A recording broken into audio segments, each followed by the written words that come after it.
In this video, I'm going to show you how to add units to numbers in Flourish. So I'd like to start by formatting the y-axis and these pop-ups. To do this, I can go to number formatting, and I'd like to add a $sign to these numbers.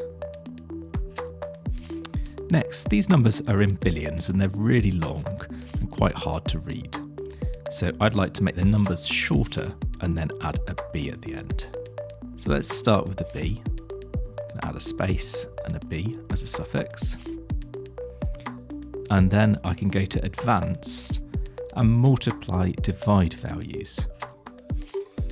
Next, I'm going to click divide by.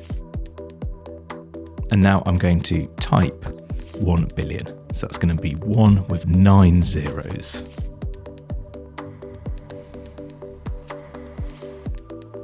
I think that's a lot easier to read. Next, I'd like to format these dates.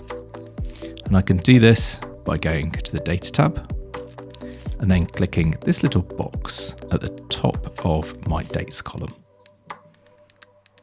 So here we've got the input format, which is correct, but I can change the output format to a different date format.